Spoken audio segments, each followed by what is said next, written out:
আসসালামু আলাইকুম ভিউয়ার্স, সবাই কেমন আছেন? আশা করি সবাই ভালো আছেন। আলহামদুলিল্লাহ আমিও ভালো আছি।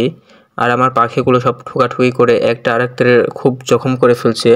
দেখেন এটার মাথা ঘায়া করে ফেলছে ঠোকায়। এটা যাই হোক আলহামদুলিল্লাহ সুস্থ হয়ে উঠছে। এটাকে একদম ঠোকায় মাথা একদম ঘায়া করে দিত। আসলে এটা সুস্থ হয়ে গেছে আলহামদুলিল্লাহ। এটা এখন ভালোই আছে এর মাথাটা। তো এখন দেখেন সুন্দর চঞ্চল যে কত সুন্দর ছোটাছুটি করতেছে। আলহামদুলিল্লাহ এটার কোনো আর সমস্যা নাই, এটা ভালোই আছে, সুস্থ আছে মোটামুটি। তারপরে আমার আরেকটা পাখি এখানে, এর চোখের অবস্থা খুবই খারাপ। দেখেন কোনটা, এই যে হ্যাঁ যে এখানে এটা একটু আমার খারাপ অবস্থায় আছে পাখিটা।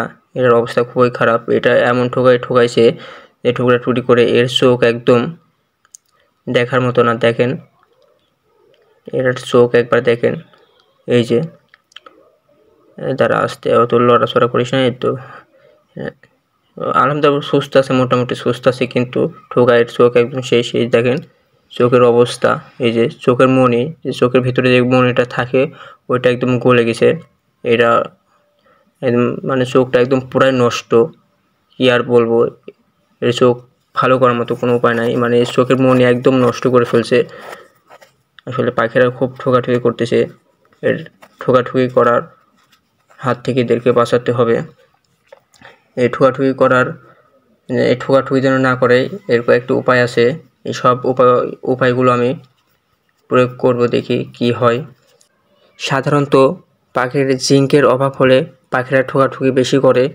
তো আমি এদেরকে অজিঙ্ক খাওয়াচ্ছি, দেখি ঠোকাঠুকি করে নাকি, এবং এর পাশাপাশি লবণ পানি দিচ্ছি।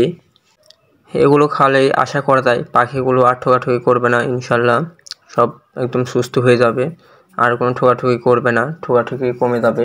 তো আপনাদের পাখির যদি এরকম সমস্যা হয় ঠোকাঠুকি করে, তাহলে আপনারা বুঝে নেবেন যে এর জিঙ্কের অভাব হয়েছে, এবং একে জিঙ্ক সিরাপ নিয়মিত খাওয়াতে হবে, এবং 2-3 দিন খাওয়াবেন।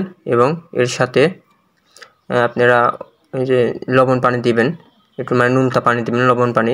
তাহলে দেখবেন একদম পাখিরা ঠোকাঠুকি করবে না, ঠোকাঠুকি বন্ধ হয়ে যাবে আশা করা যায় ইনশাআল্লাহ। তো ভিউয়ার্স, আজকের ভিডিও এই পর্যন্তই। সবাই ভালো থাকবেন, সুস্থ থাকবেন। আসসালামু আলাইকুম ওয়া রাহমাতুল্লাহ।